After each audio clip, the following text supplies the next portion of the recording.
Cet enregistrement vous est proposé par Trésor Sonore, votre audiothèque. Choisissez ce que vous écoutez quand vous voulez. Rendez-vous sur www.trésorsonore.com ou sur l'application téléphonique. Je parcours donc l'Europe.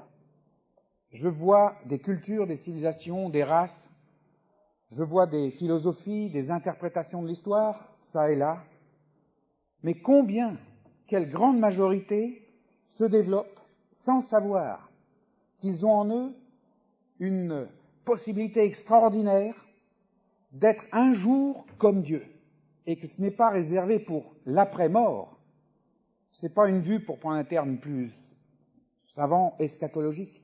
C'est réel. Non seulement c'est possible maintenant, mais c'est déjà fait. Tout est prêt pour cela.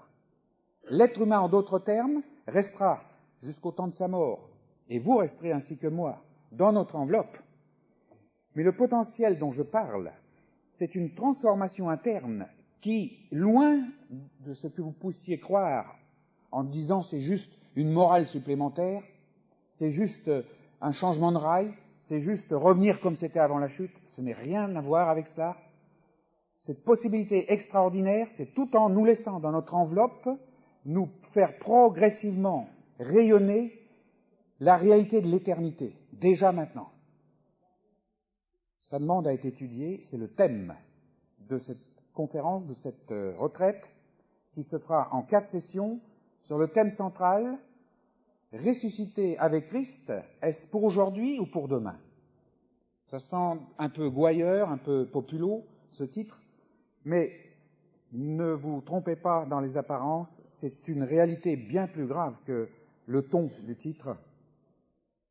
La résurrection est vue très souvent comme cette possibilité que nous avons un jour d'avoir nos corps qui se lèvent de la tombe. Alors, à la limite, comme chez les Juifs, nous avons fait avec les étudiants le cours des Actes, on a vu combien de fois la culture juive de l'époque a réagi avec moquerie lorsqu'on a parlé de résurrection. Ils n'y croyaient pas. Allez voir l'homme de la rue, ils n'y croient pas non plus. Et malheureusement, dans le peuple de Dieu, on réduit la résurrection à simplement quelque chose qui va se passer lorsque le Christ reviendra, les corps seront transformés en un corps incorruptible et nous ascendrons là-haut vers le Seigneur. Mais la résurrection dont je parle en ce moment, dans ce cadre du corps, n'est que l'aboutissement de quelque chose de beaucoup plus glorieux qui doit commencer maintenant. Nous allons parler de cette résurrection-là. Elle est bien plus importante, et si elle n'a pas lieu, il n'y a pas de résurrection des corps pour la félicité éternelle, pour la présence éternelle avec Dieu. Donc, ressusciter avec Christ, c'est une réalité d'aujourd'hui, pour que demain, celle du corps soit rendue possible. Voilà comment il faudrait lire le titre. C'est trop long à écrire pour un titre, mais nous allons l'examiner au cours donc de 4 sessions. Aujourd'hui, cet après-midi aussi, demain après-midi et lundi matin.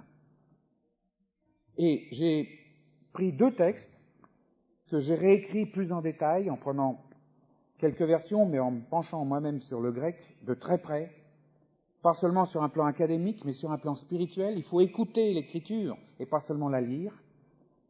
Et la division que j'ai œuvrée en quelque sorte, j'ai fait 2 sous-thèmes. Un pour aujourd'hui, c'est-à-dire ce matin et cet après-midi, et un pour dimanche après-midi, lundi matin. Le premier sous-thème s'appelle « Crucifié avec lui », le deuxième « Ressuscité avec lui ». Chaque de ces sous-thèmes se divise en sections. Celle de ce matin, la page tournée. Celle de cet après-midi, la conformité à sa mort. Celle de demain après-midi, c'est tout accompli dans le cadre de ressuscité. Et enfin, une transfiguration inimitable pour la 4e. D'ailleurs, ces paroles exactes apparaîtront sur les titres des cassettes.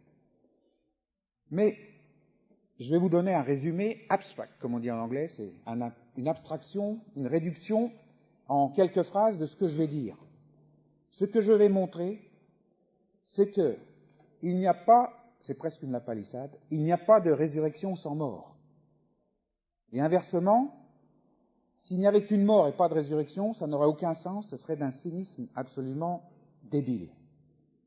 Donc, les deux sont étroitement associés. Nous allons voir que la mort dont nous parlons est le processus inévitable par lequel arrive la vie. Pour nous, enfermés comme nous sommes dans la vie physique, via la science, via l'obstétrique et tant d'autres vues sur la vie physique, nous savons que la vie apparaît d'abord et s'estompe progressivement. Au bout de la vieillesse, c'est la mort qui nous attend. Ça, c'est la vapeur qui passe. La vie réelle, elle commence par la mort, c'est l'inverse. Cette mort, est-ce la mort physique? Nous allons voir que c'est beaucoup plus profond que ça. La mort physique n'est que l'aboutissement, tout comme la résurrection physique. Ce qui nous importe de découvrir, c'est l'importance capitale que va jouer cette conformité qui doit être nôtre à celle de la mort de Christ. Nous sommes mourants. Et tout en étant mourants à quelque chose que nous allons voir, nous ressuscitons en même temps. La résurrection n'attend pas la mort, celle dont je veux parler, vous entretenir tout au long de ces 4 sessions, elle s'effectue au fur et à mesure que la mort vient. C'est un peu comme une nuit qui disparaît, l'obscurité s'estompe et la lumière n'attend pas que l'obscurité soit complètement partie, elle prend immédiatement la place. Dans ce crescendo de lumière, nous allons voir ce qu'est cette transformation qui suit ce brisement, pas seulement sur un plan d'ordre général d'études bibliques, mais comment notre vie de tous les jours est transformée par cette résurrection en Christ qui est une réalité. Alors, voyez-vous, je vais procéder de la façon suivante. Nous allons d'abord lire un texte, nous allons en regarder des aspects critiques, comme je dirais, qui peut-être ont posé des cols aux traducteurs, mais après avoir quitté la Bible, nous n'allons pas simplement rester sur une étude biblique, nous allons vraiment entrer dans le vif du sujet pour découvrir quelle est cette progression que le Seigneur a mise à notre disposition parce qu'il l'a effectuée lui-même. Et si cela a été effectué par lui, ce n'est pas dans une scène où quelque chose se passe qui le concerne, et nous, 20 siècles après, via la Bible, nous commençons à le découvrir par l'étude, donc par le fonctionnement du cerveau. C'est une réalité qui, lorsqu'elle se passait en Christ, nous englobait déjà. Alors voilà le premier, si vous voulez, terrain difficile. Nous étions avec lui sur la croix. C'est quelque chose qui nous dépasse. Et c'est pour cela que cela m'amène à faire un préambule important ici. Nous allons lire la parole. Vous allez, par votre vue, voir des mots défiler. Par vos oreilles, vous allez entendre les sons proférés par l'orateur. Ces signaux vont aboutir dans votre cerveau, l'un au cortex visuel, l'autre au cortex auditif, et vont créer des courants multiples qui vont se disperser dans votre masse cérébrale, des courants qui vont circuler dans une immense gare ferroviaire, avec entre 9 et 15 milliards de carrefours, dont certains ont jusqu'à 10 000 entrées et 10 000 sorties, et vont allumer à certains carrefours précis des sensations. Ces sensations vont irriguer votre faculté de parler et vont vous faire dire « j'ai compris ». Si la sensation ne s'allume pas, vous dites « je n'ai pas compris ». Mais jusqu'à là, que vous ayez compris ou non, vous n'êtes encore pas entré dans la parole de Dieu. Vous n'avez fait que la cérébraliser, avec une possibilité d'avoir le tilt au niveau cérébral ou de ne pas l'avoir. C'est tout. Alors ceux qui ont le tilt pensent, réfléchissent, exposent et essayent de créer ce tilt chez d'autres qui ne comprennent pas jusqu'ici. Alors on fait faire des études, on découvre le texte d'origine, mais toujours, et on ne peut pas l'éviter, nous avons été formés comme cela, toujours il y a ce premier barrage d'une gare de triage en fonctionnement. La parole de Dieu s'adresse à nous d'une façon complètement différente. Ça ne veut pas dire qu'elle se passe de cette gare de triage. Mais la parole de Dieu, c'est ceci. Les éléments, les points de départ de tout ce qu'elle représente, de cette richesse qui dépasse toutes les paroles du monde. On pourrait écrire tous les livres du monde sur ces richesses, il serait encore insuffisant. Et pourtant, cette richesse extraordinaire est déjà en vous, mise par le Créateur, qui l'a mise dans tous les hommes de toutes les races depuis le commencement de notre histoire jusqu'à la fin. Ces fondements sont en nous, mais nous n'en sommes pas conscients. Car voilà, le mot est lâché. C'est là le mot conscience, ou sentir. Quand j'ai compris, je sens. Quand j'ai pas compris, je sens aussi. Ça peut conduire à un drame. Désespoir, on sent un complexe d'infériorité. Mais ce que le Seigneur, créateur du ciel et de la terre, a mis dans tout être humain ne se sent pas. L'œil n'a pas vu, l'oreille n'a pas entendu, et même si je médite par la transcendantale ou par d'autres voies de garage, je ne fais rien ressortir. Que l'œil n'a pas vu, l'oreille n'a pas entendu, qui ne sont même pas montés au cœur de l'homme, mais que Dieu a préparé. C'est prêt, c'est en nous. D'avance, et vient un passage sur la révélation, c'est-à-dire, révélation, on s'est fait beaucoup d'idées, mais le mot latin, révélare, veut dire tirer le voile, ou alors le déchirer. C'est un peu comme si vous aviez en vous, en profondeur, des richesses incalculables. Premièrement, vous ne savez pas qu'elles existent sauf parce qu'on vous le dit, et encore vous ne comprenez pas comment c'est faisable, parce que là encore c'est le cérébral qui s'interpose. Et deuxièmement, non seulement vous le savez ou vous ne le savez pas, mais vous ne savez pas comment les mettre en action, comment les faire devenir réels dans votre vie. Ce sera toute l'œuvre de Dieu. C'est lui qui tire le voile. L'homme ne peut pas tirer ce voile. C'est l'Esprit de Dieu qui arrive. Et lorsqu'il passe, non seulement il déchire le voile, mais il éclaire le contenu de ce qu'il y a au-delà du voile. Ce contenu, c'est nous. Quand je dis nous, pas être isolé. Ce contenu, c'est déjà toute la grandeur, la dimension de Christ à laquelle Dieu nous destine. Et il en a mis déjà tous les points de départ en nous. Christ n'est pas une réalité qui se parachute en nous ou qui se transmet par études bibliques ou héritage religieux ou autre façon. La réalité de Christ est dormante, prête à être utilisée dans tout être humain. C'est ça l'ensemble de ces richesses. Seul l'Esprit de Dieu va pouvoir le mettre en route. Et ce Christ est non seulement cette richesse, ce qui fait le centre, la plus belle de ces richesses, si j'ose dire, c'est qu'il est, lui, la parole de Dieu. C'est pas le tout d'avoir une Bible, c'est d'entrer dans celui qui est la Bible, enfin au-delà la parole de Dieu. Ce livre est le reflet, au niveau d'un texte écrit qui est limité. Il y a 2 couvertures, on peut compter le nombre de mots, il y a un nombre de pages limité.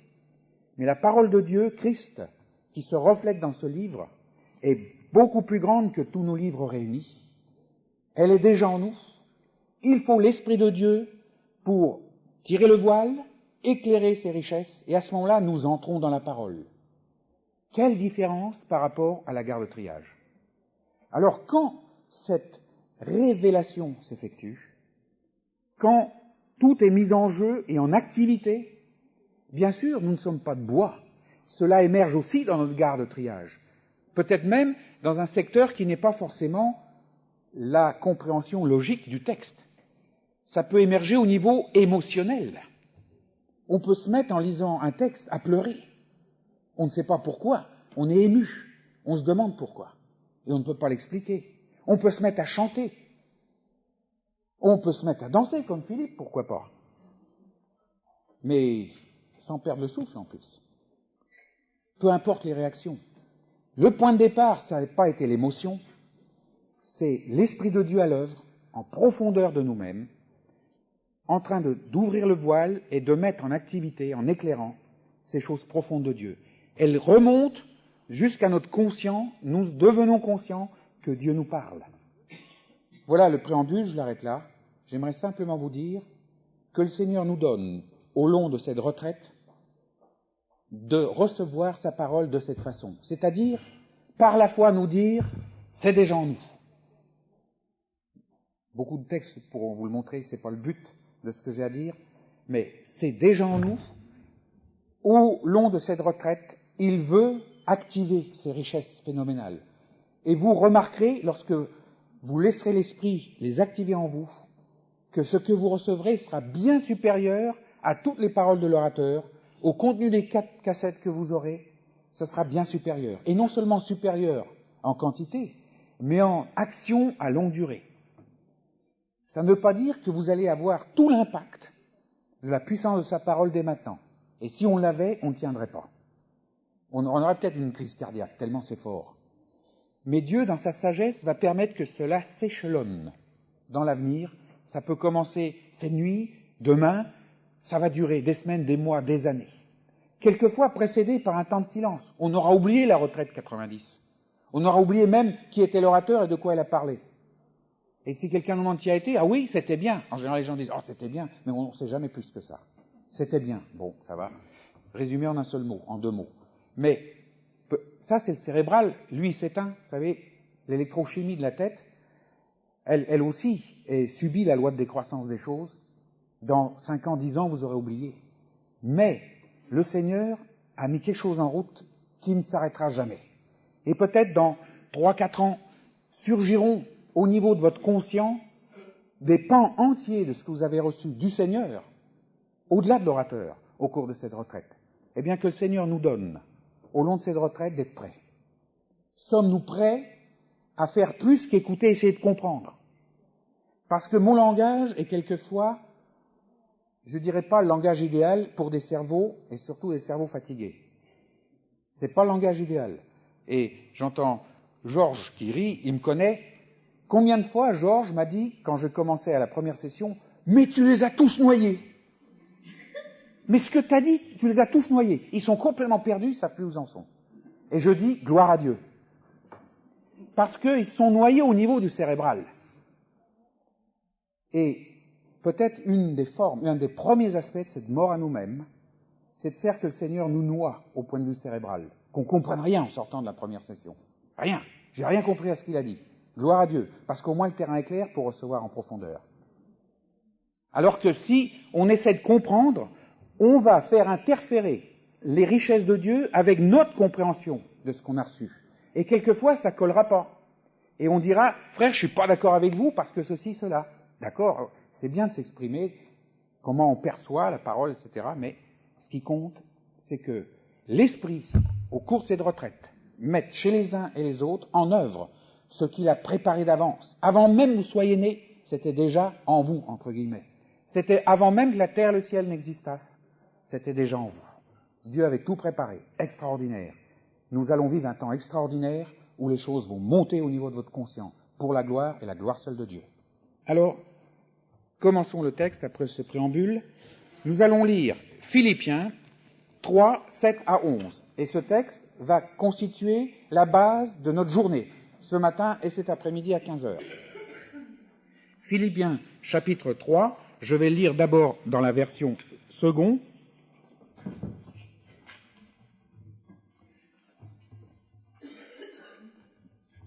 Au chapitre 3e de la lettre que Paul écrivit à l'église de Philippe, commençant au verset 7. Alors il faudra s'habituer à ce que nous lisions lentement. On ne fait pas de la cavalerie avec la Bible. Il faut aller lentement, il faut écouter au-delà de ce qu'on voit. Pas écouter avec ses oreilles, mais se mettre à l'écoute du Seigneur.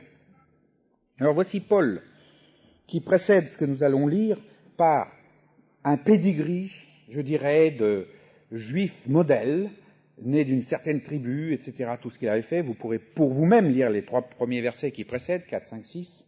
Mais il regarde son pedigree et il dit ceci. Mais ces choses qui étaient pour moi des gains, je les ai regardées comme une perte à cause de Christ. Et même, je regarde toutes choses comme une perte à cause de l'excellence de la connaissance de Jésus-Christ, mon Seigneur, pour lequel j'ai renoncé à tout, et je les regarde comme de la boue, afin de gagner Christ et d'être trouvé en lui, non avec ma justice, c'est-à-dire celle qui vient de la loi, mais avec celle qui s'obtient par la foi en Christ, la justice qui vient de Dieu par la foi, afin de connaître Christ, et la puissance de sa résurrection, et la communion de ses souffrances, en devenant conforme à lui dans sa mort, pour parvenir, si je puis, à la résurrection d'entre les morts. Voilà le texte. Du verset 8 au verset 11, il n'y a qu'une seule phrase, pas de point, des virgules de temps en temps, c'est dur à lire. Bien sûr, au point de vue textuel, nous allons bien sûr marquer les temps d'arrêt, nous n'allons pas faire d'une traite. Alors, ce matin, nous allons donc lire simplement les versets, nous allons méditer sur les versets 7, 8 et 9, que j'ai retranscrits. Alors, gardez le texte que nous venons de lire sous vos yeux, relisez-le avec vos yeux, mais écoutez comment je l'ai modifié légèrement pour qu'il soit plus cohérent, peut-être plus accessible à cette remarquable unité de la parole de Dieu. Mais ces choses qui étaient pour moi des acquisitions, je les ai considérées comme un désavantage en regard de Christ. Et même, je considère toute chose comme un désavantage au regard de la suprématie de la connaissance de Jésus-Christ, mon Seigneur, pour lequel, en fait, j'ai essuyé la perte de toutes choses, lesquelles je considère comme immondices, afin de découvrir l'avantage d'être en Christ et d'être trouvé en lui, ayant non plus mon intégrité, celle qui vient de la loi, mais celle qui réside dans la foi en Christ, l'intégrité qui procède de Dieu dans cette foi. Si j'ai intitulé, pour ces 3 premiers versets qui sont le centre de notre méditation ce matin, si j'ai intitulé cette méditation « La page tournée », c'est effectivement une page qui tourne pour Paul. Paul regarde son pédigree et se rend compte que d'un seul coup, il a pris comme une certaine altitude vis-à-vis de ce qu'il était. Avant, il était fier de ce qu'il était. Et nous aussi, souvent, nous sommes fiers non seulement sur le plan de la réussite professionnelle, artistique ou autre, mais nous sommes fiers de notre acquis de chrétien. Nous sommes fiers de notre religiosité. Nous sommes fiers de notre fidélité aux assemblées. Nous sommes fiers de ce que nous ouvrons régulièrement la Bible et de ce que nous prions. Et quand je dis fier, je ne dis pas orgueilleux forcément. Nous avons un petit sentiment de contentement. Sans nous rendre compte, nous avons réduit notre vie en Christ à une pratique. Bien sûr, ça se traduit par une pratique. Mais progressivement, nous nous sommes détachés parce que l'usine cérébrale, elle ne peut pas comprendre ce que c'est être ressuscité en Christ. Elle ne peut pas le sentir, ne peut pas le comprendre, peut à la limite à peine parler dessus. Les choses invisibles, qui sont la réalité, celles que le cerveau ne saisit pas, ne sont pas accessibles ni par la parole, ni par la pensée, ni par le regard, ni par la méditation. L'œil n'a pas vu, l'oreille n'a pas entendu. Sans arrêt, c'est ce qui se fait l'écho. Mais ces choses invisibles, parce que nous n'avons pas accès, petit à petit reculent et nous réduisons, tout comme Paul, dans la pratique de sa religion de son temps, à des pratiques concrètes. Pour nous, ça devient un peu, non seulement le b.a.-ba de notre christianisme, mais nous établissons là-dessus notre contentement et nous établissons des règles pour essayer que ça ne s'écarte pas, que ça ne s'effrite pas, qu'on soit fidèle. Nous imposons une discipline sans nous rendre compte que nous retournons les choses. La discipline, au lieu d'être, par exemple, je parle de la discipline, au lieu d'être une capacité que Dieu a mise dans tout être humain et que lui allume à sa façon, avec ses conditions à lui. La discipline, par exemple, devient une espèce d'éthique personnelle, d'effort volontaire. Je veux me montrer discipliné, je fais des efforts pour cela. La capacité d'effort, pareil, mise par Dieu, mais détournée sans que nous nous en rendions compte à notre profit. Au profit d'une image que nous voudrions, que le monde voit, à commencer par l'Église, de notre façon de vivre, notre christianisme, de ce que nous sommes, une image qui nous est chère, à laquelle on se veut d'être le plus fidèle possible, et on nettoie tout ce qui se met en travers, et on essaye de la polir, et ça y est, nous tombons, sans nous en rendre compte, dans le travers d'une dénaturation des choses. Comment rétablir tout ça, c'est ce que nous verrons dans les autres méditations, mais voilà le contexte. Notre religiosité. Et Paul dit, non seulement c'en est fini de polir cette image, mais pour moi, c'est de la boue, c'est de l'immondice. Comment est-ce qu'il peut en arriver là? Est-ce qu'il a une crise de mauvaise humeur? Est-ce que d'un seul coup, il y a eu un choc dans sa vie et il en a marre d'être chrétien? Vous savez, ceux qui quittent la foi, comme on dit, qui ont tout reçu, qui se sont comportés en bons chrétiens, et qui d'un seul coup laissent tout tomber. Ils ont peut-être le même regard, mais je vous dirai tout de suite, ce qu'ils laissent tomber, ce n'est pas la foi. C'est ce qu'ils pensaient que la foi était. Alors ceux qui disent, moi, à travers ces épreuves, je suis désolé, mon pauvre monsieur, mais j'ai perdu la foi. Il n'a pas perdu la foi. Il a perdu quelque chose qu'il n'avait pas, la foi, mais ce qu'il a perdu, c'est l'image qui se faisait de la foi. Il pensait que la foi c'était ci et ça, et bien sûr, comme il se devait, cette image de la foi, qui n'est pas la réalité de la foi, n'a pas tenu aux épreuves. Et je dis gloire à Dieu, frères ou sœurs. Vous voyez que c'est toujours ça le paradoxe. Au moment où on ne s'y attend pas, on dit gloire à Dieu. Gloire à Dieu, vous avez perdu ce que vous appelez la foi, parce que maintenant le terrain est clair. Vous êtes prêts maintenant pour recevoir l'Esprit de Dieu qui va, lui, activer la foi véritable en vous. Vous êtes prêts. Avant cela, en attendant, vous étiez bloqués par ce que vous pensiez être la foi. Eh bien, c'est pareil. Notre vie religieuse peut nous paraître absolument crédible, peut nous paraître reluisante, et elle n'est pas toujours, on veut la polir. Mais finalement, cette religiosité est un obstacle. Elle s'interpose entre l'union en Christ et nous-mêmes. C'est-à-dire, elle s'interpose au niveau d'une image, et nous ne savons plus ce que Paul disait, nous ne le vivons plus, lorsqu'il écrivait à l'église de Galate, « J'ai été crucifié avec Christ, ce n'est plus moi qui vis, c'est Christ qui vit en moi. » Regardons très rapidement ce texte, Galates 2:20, car il y a une référence très intéressante pour le contexte de ce que nous disons, en regard de la loi. Alors, Galates, chapitre 2, nous allons lire versets 18, 19 et la première partie du verset 20. Et Paul écrit ceci, « Car si je rebâtis les choses que j'ai détruites, je me constitue moi-même un transgresseur. Car c'est par la loi que je suis mort à la loi, afin de vivre pour Dieu. J'ai été crucifié avec Christ, et si je vis, ce n'est plus moi qui vis, c'est Christ qui vit en moi.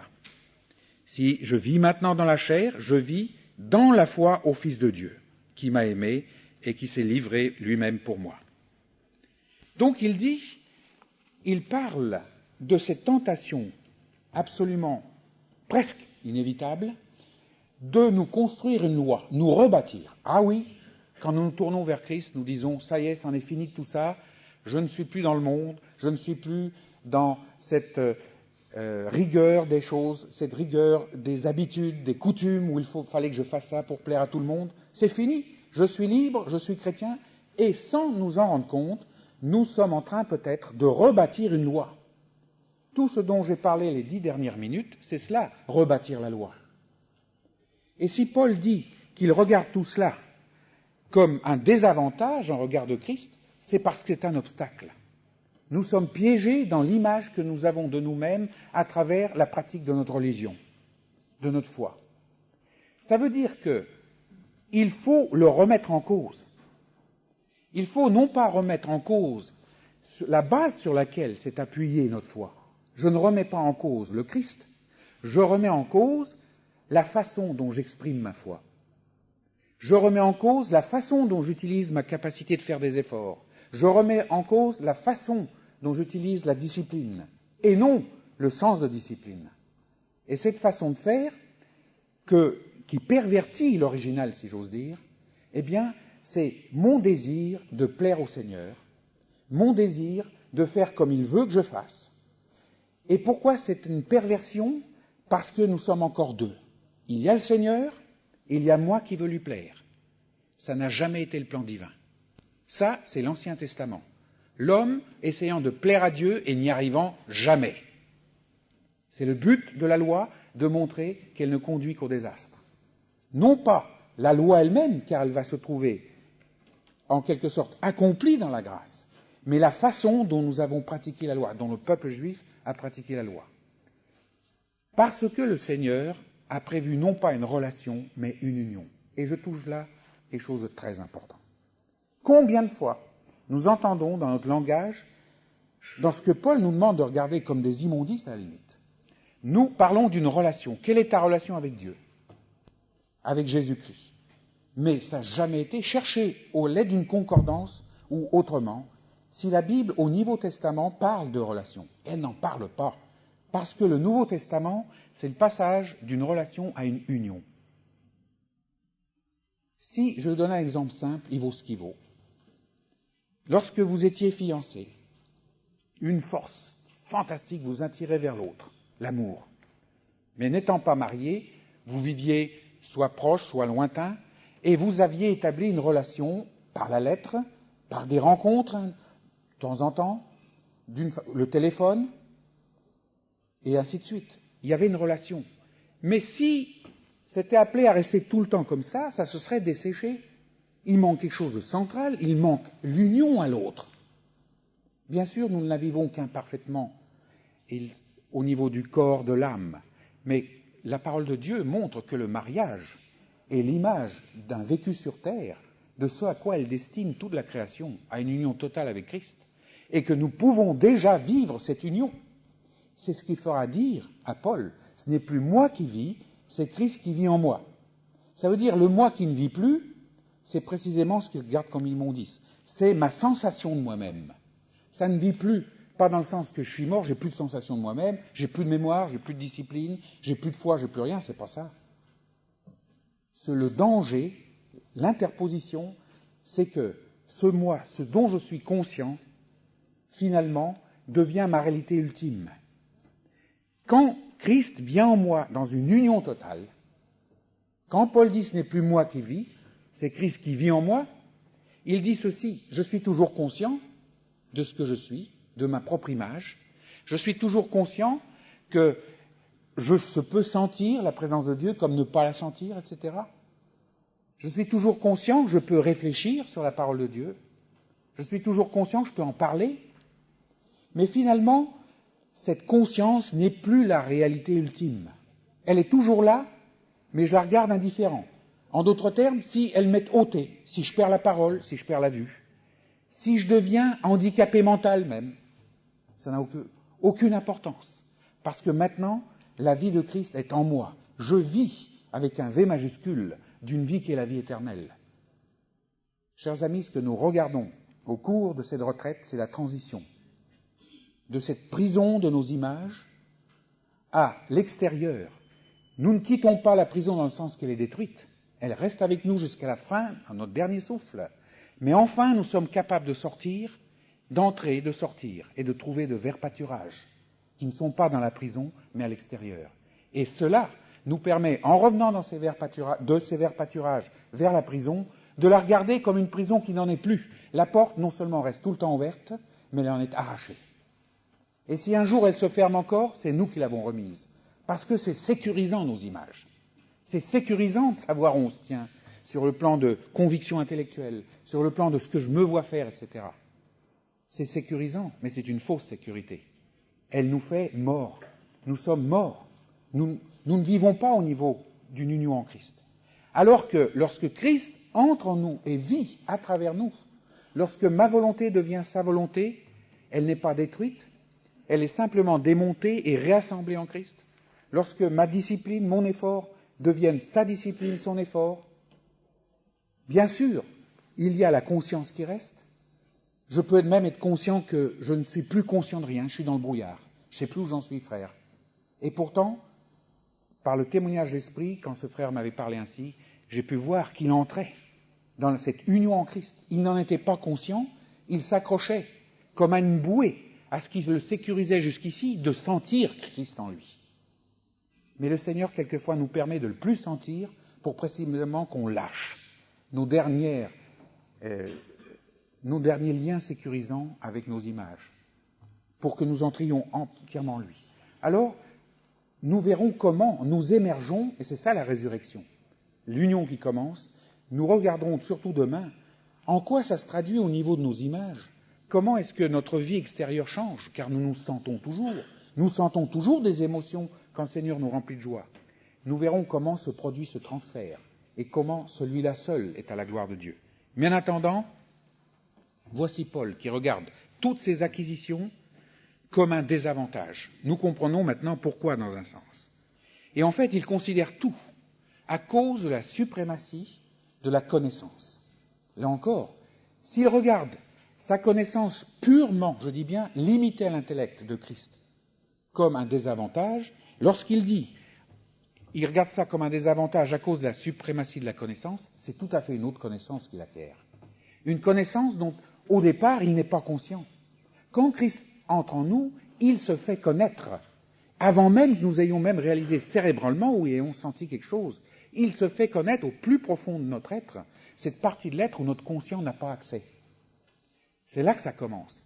Et petit à petit, ça diffuse vers la barrière du conscient et nous devenons conscients de quelque chose. Mais parce qu'il vit en nous, nous ne réalisons plus.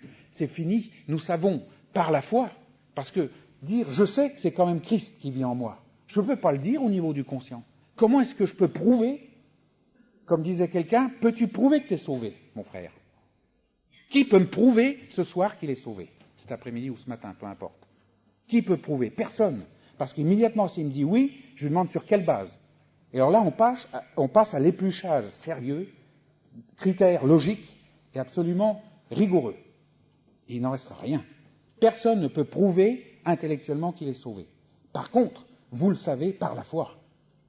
C'est la foi qui vous le dit. C'est une certitude, et ce n'est pas du lavage de cerveau. Ce n'est pas parce qu'on vous a dit maintes et maintes fois, vous êtes sauvés, donc ça va. Ça, si c'était ça, ce ne serait pas la foi. La foi, la capacité de foi, une fois de plus, c'est Dieu qui l'allume par son esprit en Christ. D'un seul coup, vous vous découvrez rempli d'une certitude, mais qui vous fait exploser de joie. Vous ne savez pas comment elle est venue. Elle avait déjà cheminé au-delà de votre conscient. Et la voilà qui émerge au niveau de votre joie, de la certitude, cette fois-ci consciente. Mais le point de départ, c'est pas ça. C'est la réalité de Christ que personne ne peut voir, expliquer, comprendre. C'est ça le point de départ. Alors vous voyez, quand Paul voit tout cela, il revient à ces images et il dit, mais tout ça, c'est de l'immondice. Parce que, en fait, ce qui compte pour moi, c'est découvrir le véritable avantage. C'est d'être en Christ. De ne pas avoir une nouvelle idée sur Christ, une nouvelle théologie, une nouvelle expression de Christ, une nouvelle compréhension. Ah non, la connaissance de Christ, le Christ, être en lui, c'est complètement différent. C'est un vécu qui commence au niveau, au-delà, je veux dire, de tout ce dont on est conscient. Mais pour lui, c'est ce qui compte. Et je termine par le verset 9. Il veut être trouvé, non pas à côté de lui, non pas marchant à côté de lui ou derrière, mais en lui. En lui. Secret de ce parachèvement dont je parlais. La résurrection, c'est le passage d'être à côté de lui, et quand je suis à côté de lui, je ne vois qu'une image de lui, je ne le vois pas. La façon d'être dans sa réalité, c'est d'être en lui. À côté, on ne saura jamais que c'est la réalité de Christ. Il y aura toujours, et l'adversaire connaît bien cela, il vient sans cesse mettre en doute nos images. Et Dieu se sert de l'adversaire pour nous interpeller, pour mettre en question nos images, plutôt l'importance qu'elles prennent. Alors, d'être trouvé en lui fait que, d'à côté, je passe en. Et je passe en parce que lui est déjà, ce n'est plus moi qui vis, c'est Christ qui vit en moi, donc je vis en lui. C'est ça la justice dont parle Second. L'intégrité, c'est dans le sens de globalité. Je deviens enfin pleinement moi-même. Jusqu'ici, je n'étais que cet être qui apparaît au début de l'histoire des hommes, répété, une histoire répétée de génération en génération, des bébés qui naissent, nous en voyons, nous sommes nés aussi. Ce que nous naissons n'est que l'ombre de nous-mêmes. Nous sommes un corps, une biologie, une génétique, peu importe comment vous le nommiez, mais en même temps une âme, c'est-à-dire un psychisme qui nous donne des sensations cérébrales. Le psychisme, c'est cette gare de triage, j'ai utilisé un terme populo pour découvrir notre psychisme, c'est cette gare de triage en nous, et cela est vivant biologiquement que parce que Dieu a soufflé. Ça n'aurait pas pu être vivant biologiquement, et même d'une façon telle que nous le recherchions. Mais là, c'est un autre terrain Ce que je veux dire, c'est que comme nous naissons, nous pouvons entrer dans la foi, dans la religion chrétienne, avec ce que nous sommes, sans subir cette transformation, sans entrer dans notre totalité. Et c'est ainsi que nous sommes prisonniers de nos images.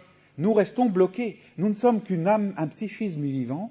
Notre psychisme devient religieux, et le psychisme appelle à une morale, car, bien sûr, il y a eu la chute avant, avec les conséquences, la chute de l'homme.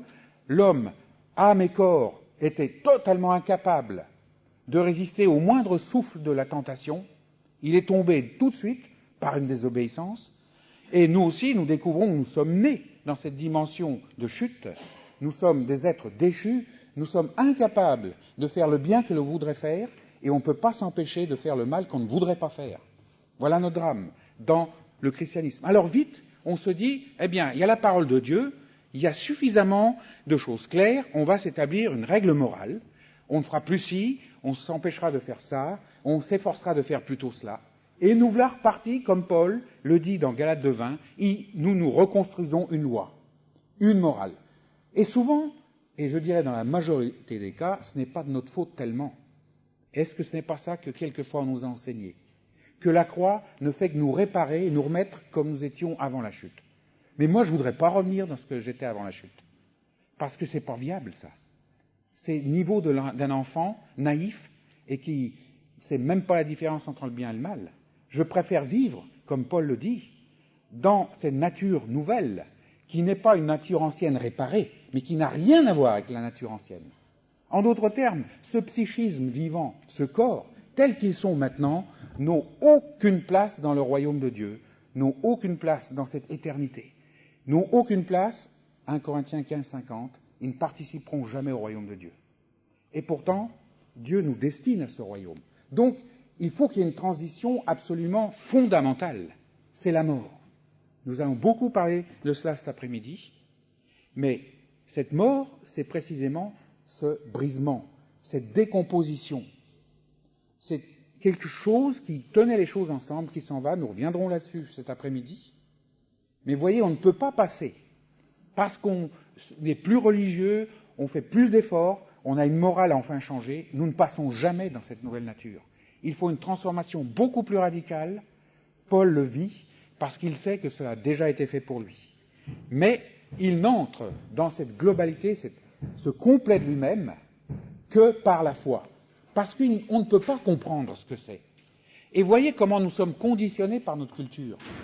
Nous voulons, peut-être certains même, ici, ce matin, se disent, ça a l'air très alléchant ce que vous dites là, frère, mais je voudrais comprendre comment est-ce que j'entre là-dedans. Vous avez parlé de mort, d'accord, alors comment est-ce que je meurs? C'est quoi la mort de tous les jours? Vous voyez, la précondition, la garde de triage qui s'impose. Ça y est, les circuits sont prêts à recevoir le signal par l'auditif, mettent en route le secteur de compréhension, le secteur conceptuel, etc., du cerveau. On veut vite comprendre, on veut se ressortir avec des images, une méthode, une checklist, voilà, il y a ça, si ça ne marche pas, tu fais ça, si ça marche, tu vas plutôt par là, on voudrait ça.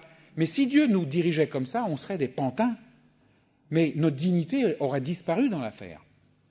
Il a mis déjà en nous toutes ses capacités, y compris celle de mourir. Pensez au grain de blé. Quand vous le mettez en terre, il va sortir à un moment donné, après quelques mois en terre, sous la forme d'un épi. Mais l'épi n'est pas dans le grain de blé quand je le regarde.